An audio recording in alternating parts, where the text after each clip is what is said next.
Alright guys, so this is, we aren't having the lab tonight, so I'm going to cover the math portion of your Lab 2 exercise. It's easier to do the math portion tonight versus trying to tackle the pH that we're scheduled to do because obviously we can't do the pH stuff from home. So what I'm going to do is, just in case you were having trouble with the scientific notation, I'm going to go back just a little bit and review a few of those problems. If this is something that you don't have issues with, you can luckily fast forward. So look with me. So if you'll grab your lab manual, take a look with me to page 23. So we're going to do page 23. And I just want to do a couple of problems here.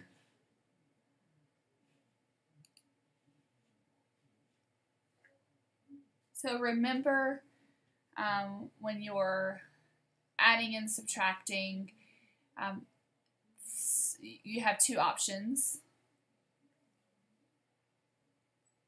You can, so if we look, let's take a look at this problem.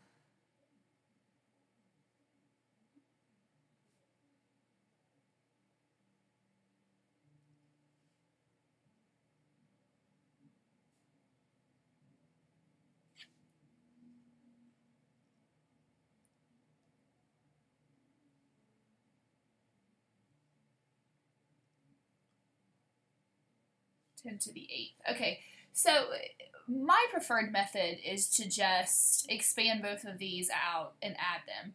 Your lab manual does teach you an alternative method, and basically the way you would do that would be to take this number here, so take the 4.0 times 10 to the negative 10 to the 7th, and make it look like this one.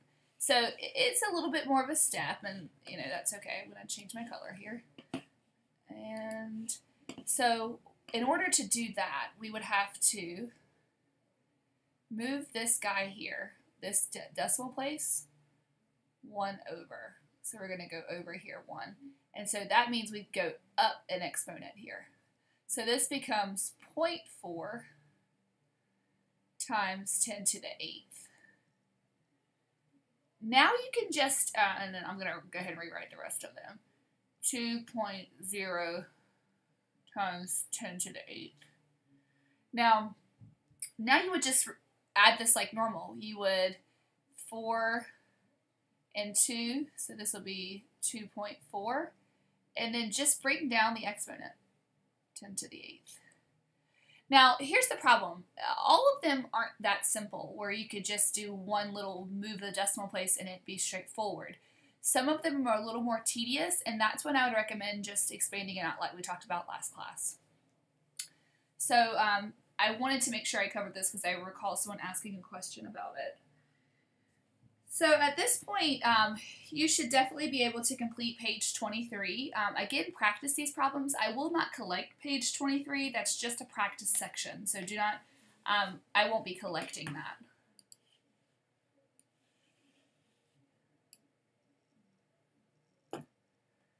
And we're going to go ahead and delete all this off. And let's see.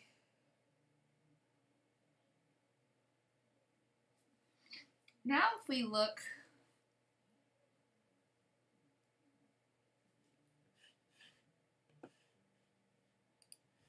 now we're going to look together to page 25. This is where the metric system information is going to start coming into play. You need to make sure that you know the this table 2.1.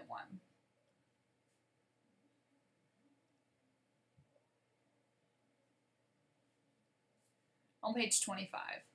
Now, I won't give this information to you on a test. I would expect that you have it memorized and that you can do it on your own.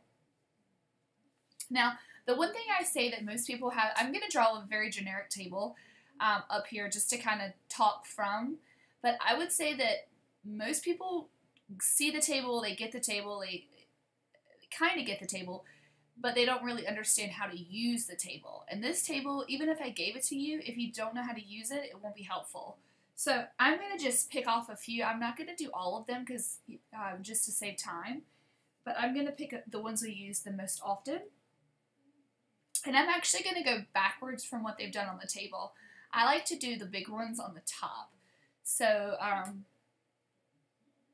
we often use, I'm just going to use kilo. I'm going to save a space. And I'm going to write base. And then, actually I just made a mistake here.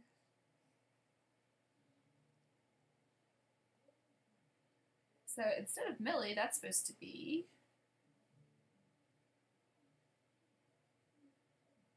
deci, centi, milli, micro, and nano. There are, obviously, if you're looking at the table, there's more, but these are the ones that we use the most often. So what I like to do is kind of draw, if I draw out the table here, just kind of separate the base. What the base means, in biology or in science in general, we have, that doesn't really look how I'd like for it to, so let's go ahead and delete that off. In biology, we have standard units. And I kind of discussed it last class where I said if you're using a graduated cylinder or if you're using a beaker, any of these glasswares that we were using during the lab, you noticed on the side of it, it said milliliters. Basically, in a science classroom, anytime we deal with volume for the most part, it's going to be in liters, whether it be milliliters or liters or something like that.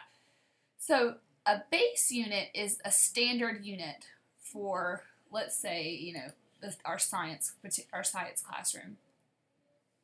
So what here I'm going to write liter. Another one is gram. Remember I said when we measure, we're only going to measure in grams. Seconds is one. And let's see, temperature, Celsius, but we're not going to worry about that. Liters, grams, seconds. I feel like I'm meters for measuring length. We did that a lot last class as well. All right, so here's our base units. Now, I like to just kind of go through here and just assign values. Whenever you think about kilo, what number comes to mind? And most of you are probably thinking 1,000 because that's what comes to my mind as well. Deci we know is 10. Centi is 100. Milli is 1,000. Micro is 10 to the, well, let's actually go ahead and write out 1, 2, 3, 4, 5, 6. And nano is 9, 9 zeros. So I'm going to go ahead and that's 10 to the third. Put this in scientific notation. This, once we start doing these calculations, you'll see why we opted to show you scientific notation at the beginning. That is 10 to the 6 and 10 to the 9. All right. So these are all of our base units, and I want to give you a little bit of information about what this means. When you're setting up a conversion problem, we call that dimensional analysis. When you're setting up a problem to try to convert one unit to another, we have to have a standard to base these conversions on. And this is our standard. Liter. So if I were to say in 1 liter, and that's the abbreviation here, there's, and we go down. One thing to note here, size increases as you go up the table. So here's my size. Oh, that's just awful. Let's just start that again.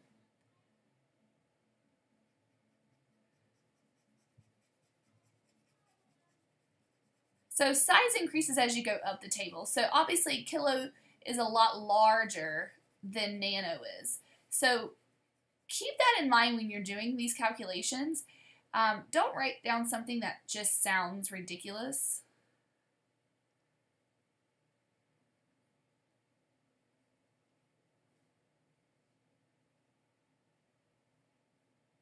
All right, the size increases as you go up the table.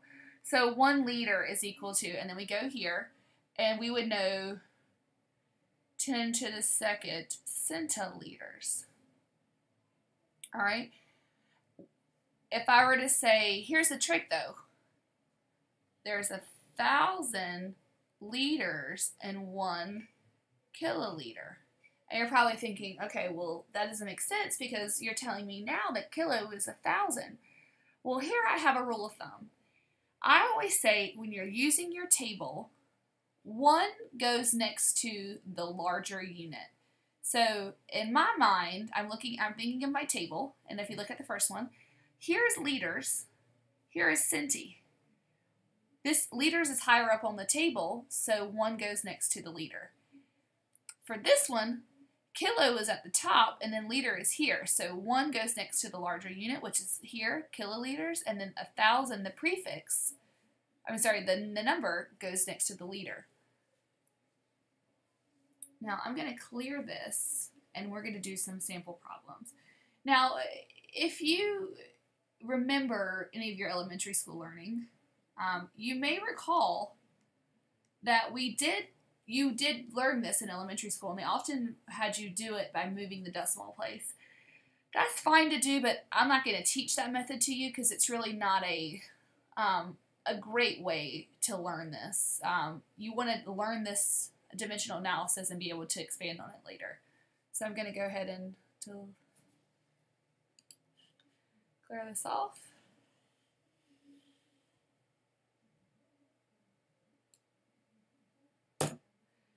All right, so if we look, all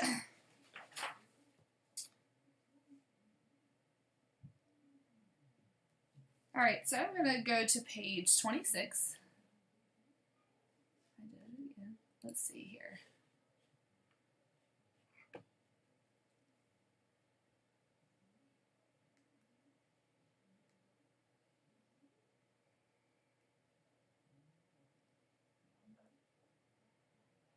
And I'm looking at page 26, number 1. It says there are 33.5 meters. How many centimeters? And then they have a blank, and it says centimeter.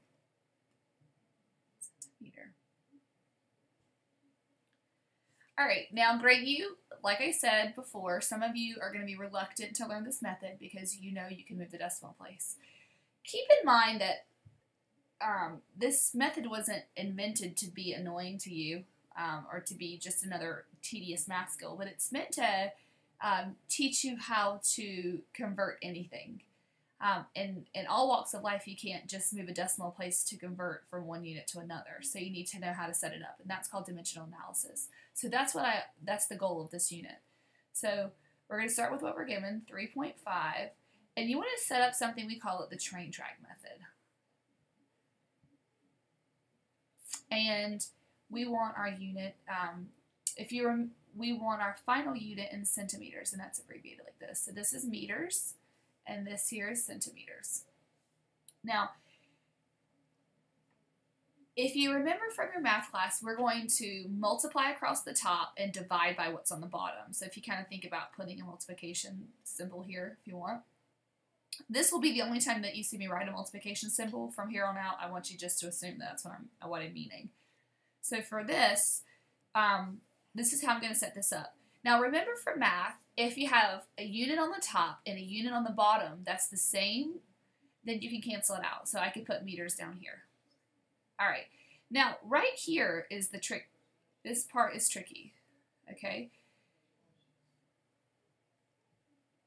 So I know, if you think back to your table, meter is higher up on the table than centimeter. So 1 always goes next to the larger unit. And we know that centi is 100. So in order to do this math,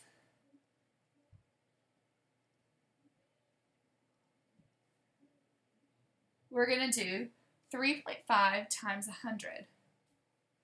And that will give us 350 centimeters. Now notice again, meters and meters cancel. This number, so 3.5 times 100, and you just carry it straight across, and that's your final answer. The hardest part of this process is figuring out this. And that's something that you just have to memorize. And so it's not something that, once you get it down, there's not going to be a problem. Often I'll see that students will write down, they'll do this, 3.5 meters, and then they'll put 100 on the bottom and 1 on the top. And they won't put any units down. Make sure you're writing down these units, because that's really important. If you're writing these down, you'll know instantly, if I were to write this down, I get meters times, this would be my answer. Meters squared over 100 centimeters, okay? And then obviously I could do this math, but I don't have any unit to cancel out. So this isn't the right method, so don't do that. All right, I'm gonna do another problem for you, so let me clear this.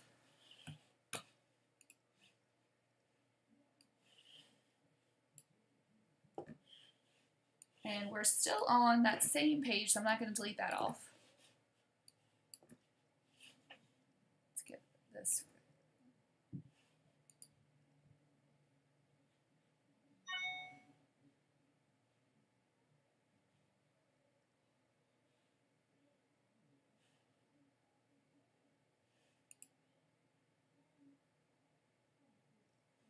There we go.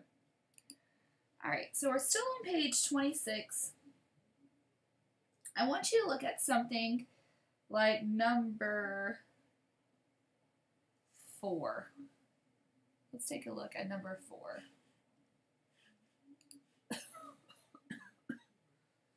Number 4. All right, number 4 says 59.04 grams. And again, notice here that it's writing out the word grams for you. It's not giving you any letter abbreviations, and it says blank kilograms. All right, so again, we want to set up our train track method. 59.04, and I'm going to go ahead, this is abbreviated grams, and this here is kilograms. And let's go ahead and write down my grams. Let's set up that train track. And again, just like always, if you want to cancel out, we want our final answer in kilograms. So always write your final answer here, or the final unit. We need to cancel out grams. So I know if I have a grams on the top and a grams on the bottom, that mathematically they cancel out. Now, notice if you recall the previous problem and then now this problem, I haven't written any numbers yet. I just write down the units first. That shows you how important those units are. Don't forget to write those down. Do that first and then go in and add in numbers. Now, looking at your conversion chart, what is larger, a kilogram or a gram? Kilogram, right? So because I know it's the larger unit, 1 goes next to the larger unit. So I'm going to go ahead and write 1 here. Now, with that, I'm going to write, let's go switch to blue real quick. We know that this is the only prefix. We know that kilo is 1,000, all right? So we can't write it here, so it has to go here. So that means that there's 1,000 grams in 1 kilogram. All right, so try not to get too confused with this. I say place the 1 first, and then but you have no other choice but to place the 1,000 on the bottom. So when in doubt, that's the best option.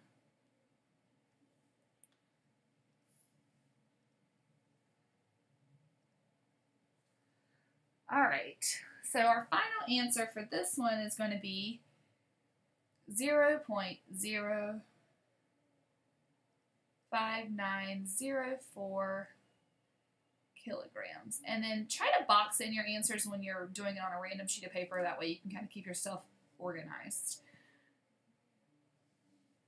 All right, so that's that train track method there. All right. We're going to go on and we're going to try number 5 as well. So let's take a look. So let me clear this, and we're going to still stay on this page. We're going to switch over to number 5.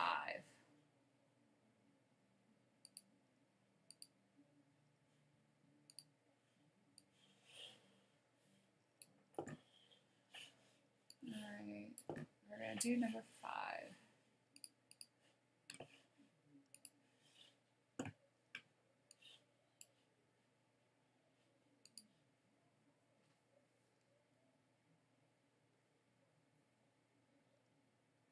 All right, so number 5. 767 nanometers is equal to blank kilometers, and I'm kilometers.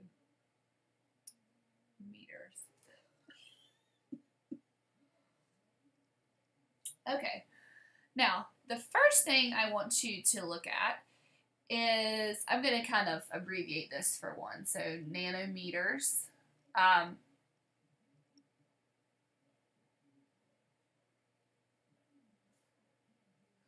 And then kilo is kilometers.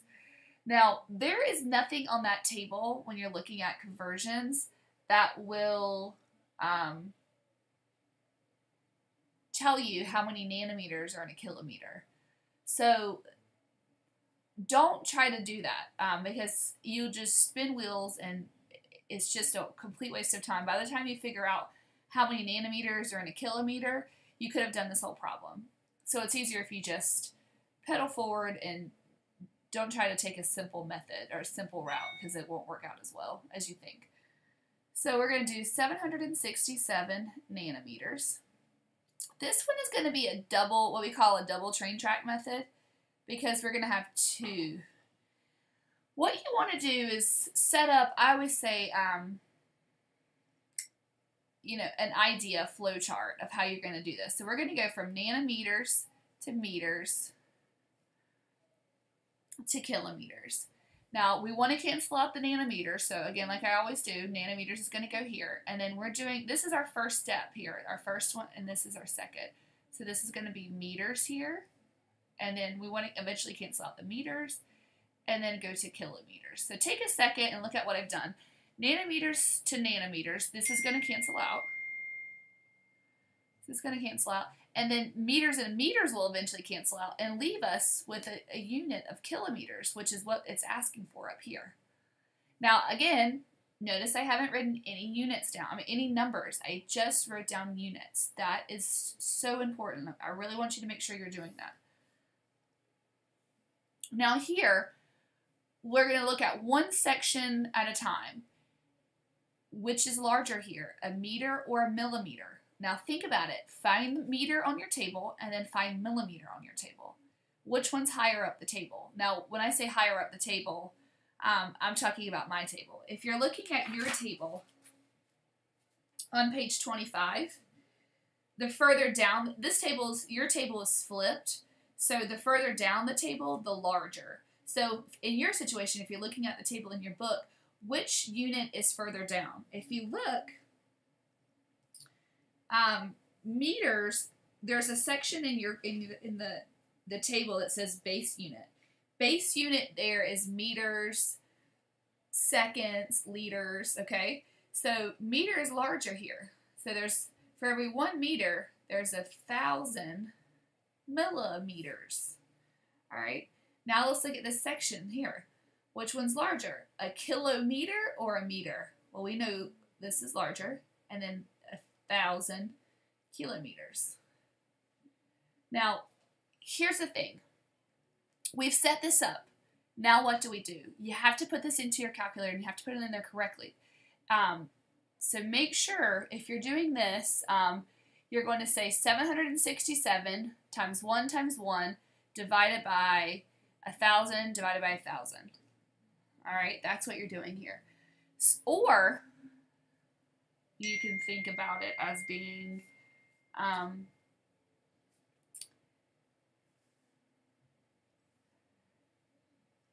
this, remember here, this is 10 to the third, 10 to the third. So 767 divided by 10 to the 6th kilometers. That is easier to put into your calculator. So you just do 767 divided by 10 to the 6th. Now, if you're having trouble with your calculator and you can't quite figure out how to use it, please come and see me before a test day. I'm not going to have time on a test day to sit down and show you how to use your calculator, but as you're practicing, or even when we have a few minutes of downtime during any lab, come and say, hey, you know, can you show me how to put this into my calculator? That way we can figure that out before you get to a test day.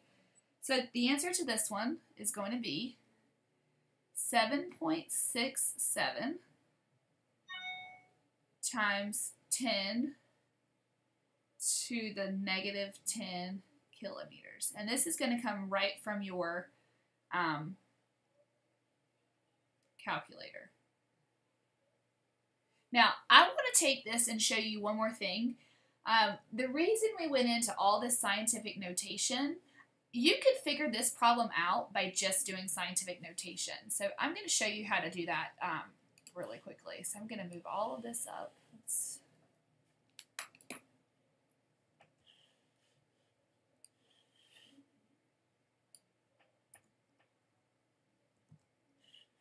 And I'm going to slide this up.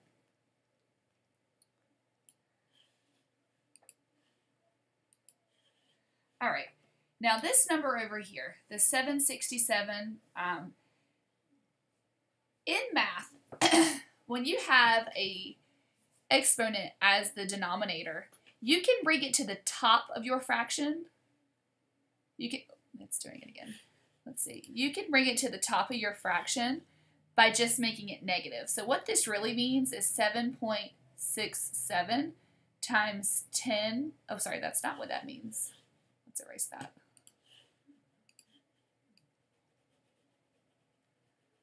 That does not mean 7 point. That means 767. That means 767 times 10 to the negative 6 kilometers. Now, if you remember last class, I told you that you can only have one line leader. Well, right now, there's no line leader in this. There's no decimal place in this number. And that makes it incorrect. You need to make sure you add in a decimal place. So my intention is to take this number and make it smaller. So I'm going to start here. Then it's going to go 1, 2. And let me grab my calculator because I have suspicions that my number's not working out. Let's just double check it. So check behind me with the math. Let's make sure. I'm going to type mine in now just to make sure it's correct. Divided by 10 to the 6th. Okay, my answer previous was not right. I didn't think it was, and I went here and figured it out. So I just moved it. When you move the decimal place this way, you're going to add to it. Add to.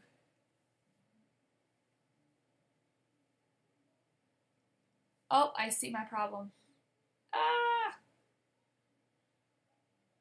I see the problem. I've given you the wrong information. Here is the problem, right here. Notice that said nanometers, and I'm doing this whole problem with millimeters. That's a big problem. That is why our answer is not correct.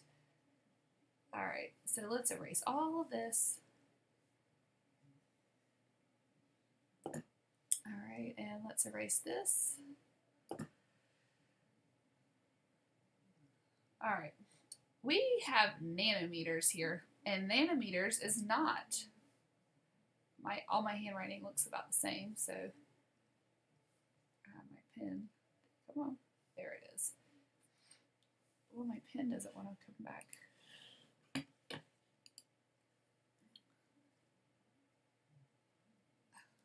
Well,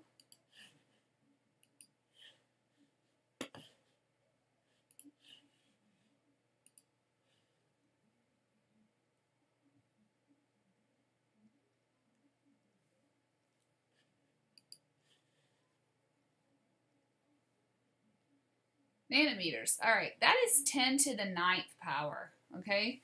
That is not 10 to the 3rd. So if you add those together, and that is 9 plus 3, 9, 10, 11, 12. That is 10 to the 12. There we go, kilometers. Now let's bring this, and I still did it again. There's no point. All right, so that's 767 times 10 to the negative 12, because remember we want to bring that, when we take that exponent and we bring it up here, it becomes negative. All right, so now we still have to get one decimal place here. So we're going to go 1, 2, and then we're going to add 2 because we went to the left. And that gives us 7.67 times 10 to the negative 10 kilometers. All right. Answer. So go back and make sure you look at the mistake here. Most of you probably noticed I was doing it when I did not realize I was doing it. So I caught that mistake. All right, so everything that we do is not going to be straightforward in some of this, and you probably already noticed whenever you were doing the actual lab, it'll say maybe convert from inches to feet or something like that.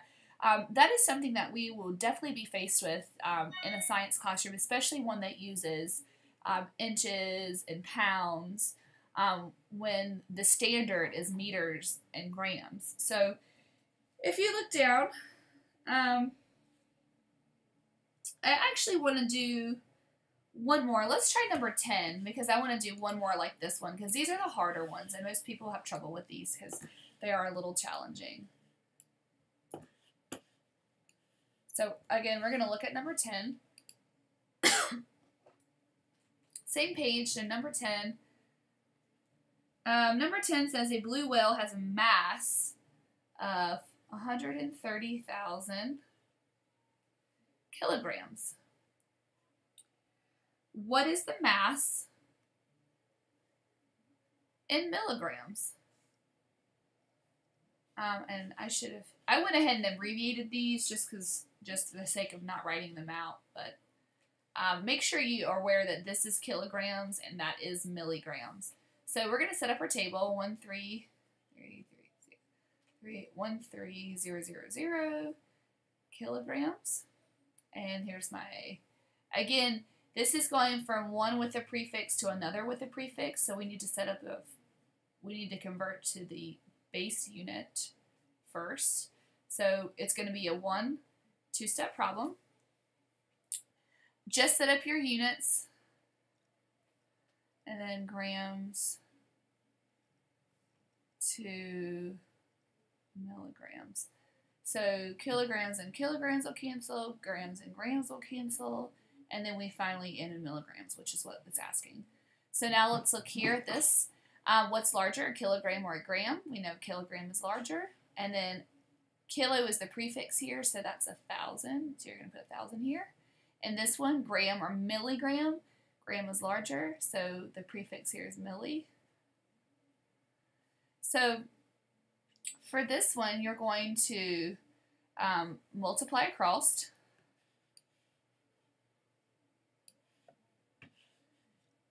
You're going to multiply across and divide by 1, essentially. So if you do that, I'm going to have to bring the math down to the bottom here. So here's another situation where it's so much easier to do scientific notation without having to put it in our calculator. 10 to the 3. That's 10 to the 3. And if you put this in scientific notation, 1, 2, 3, 4, 5. So you're just going to add across the table. 1.3. So 5, 6, 7, 8, 9, 10, 11.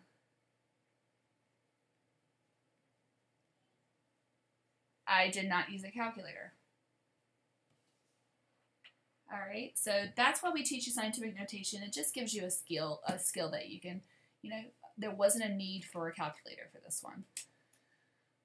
All right, so we're going to skip on down, and I'm going to look at number 11 with you. Number 11 is basically a real world application where you will, I could see you doing this because you may be thinking to yourself, I will never convert from nanograms to kilograms.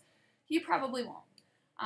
But you may need to convert from gallon to liters, like number 12, or Celsius to Fahrenheit, because a lot of thermometers are just giving us Celsius back, unless, of course, you have maybe a digital one. So let's take a look at number 11. And it says 70 miles is equal to blank kilometers. So I guess if you were traveling to, let's say, Europe or something, and maybe someone said that, you know, you were going to have to backpack a certain number of kilometers, you may want to know the correlation between how many miles am I going to actually be walking. So that may be something that, or you know, how many miles do I have to drive or something like that. So what you need to look at the bottom of page 26, there's a little table there that says hints and tips. And here it tells you that for every 1 mile, you're going 1.6 kilometers. All right. So again, just like we did before, we're going to set up a conversion table.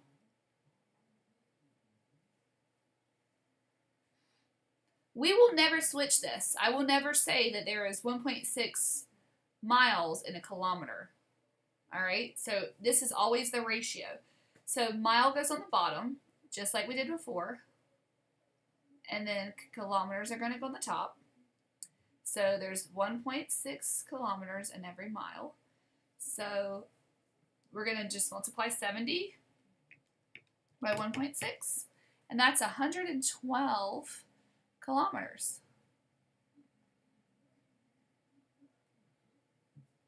All right, that's number 11. Let's do number 12. That's one that you may have used recent. Or maybe that's something that you would find useful. Number 12. So saying take 35.6 gallons. And how many liters is that equal to?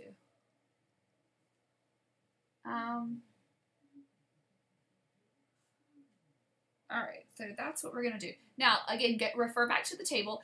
Any of these conversions that you would need, let's say the one for miles to kilometers, I would definitely give you that on a test.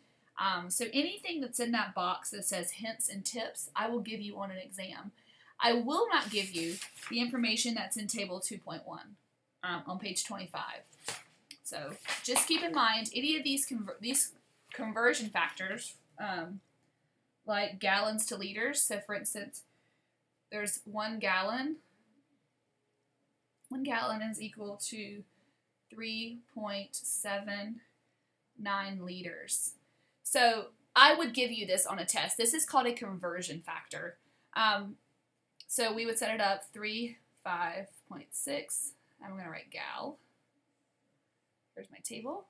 And again, we're going to go to liters, which I'm just going to write as an L, and then put gallon down here.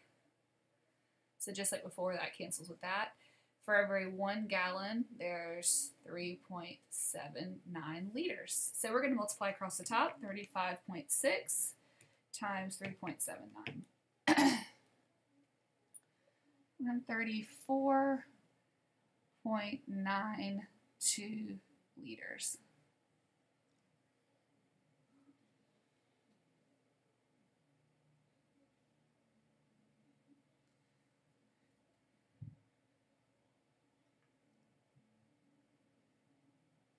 All right, in some of these, it's not always straightforward, where it's just where you'll be able to get this conversion factor straight from the table. You may have to convert from one unit to another. So you may have to do multiple tables. And an example of that would be, let's see. Let's see if I can find a nice example of that. There are several of them in the homework assignments, so what you're going to turn in, that review, there are several that will have multiple step problems. Let's see.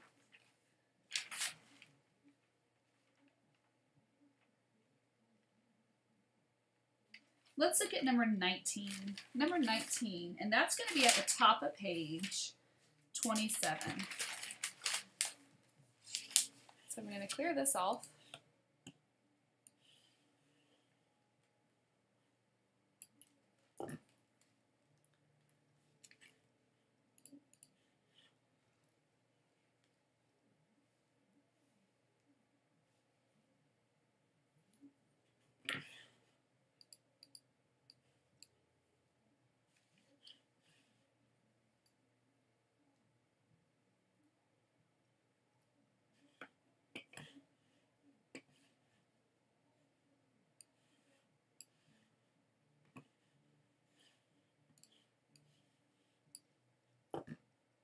Alright, let's clear all this off.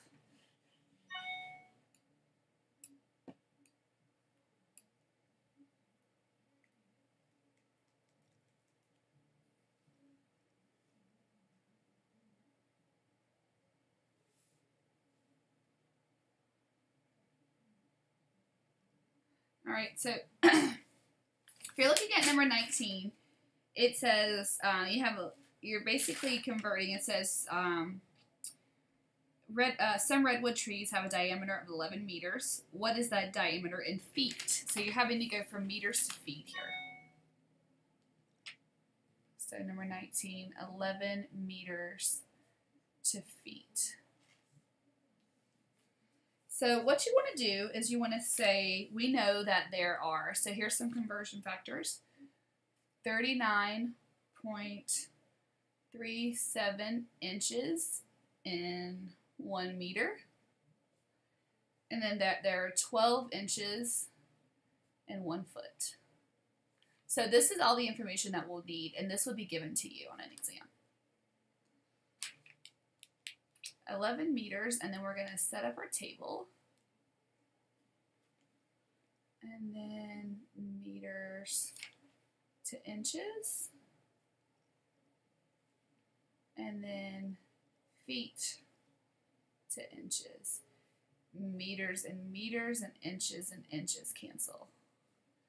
So again, we're going to go from meters to inches and inches to feet. Because there isn't a conversion to go from meters to feet, at least not in our table. So for every 1 meter, there's 39.37 inches. And there, for every 1 foot, there's 12 inches. So you do 11 times 39.37 times 1. Divided by, take that whole number that you get there and divide that by 12, and you should get 36.09 feet. And that is your answer for that. So I'm not going to collect up any of those problems. So basically, you want to make sure you can run through problems on page 26 and 27. As you find yourself, or when you're going through the lab, the next page is page 28, and that asks you to go through the length. Most of you guys finished the length. I know a lot of you were doing volume as well, and the temperature and whatnot. As you're going through those, there will be sections where it asks you to do some conversions. Just try to practice it as much as you can. You do need to make sure you can complete Chapter 2 review. So I hope this has been helpful. Unfortunately, with the weather, our class is unpredictable, so hopefully this will be helpful. If you have questions, please ask. I can always make another video and add some stuff up. That way you don't have to wait till next class. This is, we'll see how this idea goes. This is my first video, so we'll see how it went and what you guys thought about it. Okay, email me if you have questions.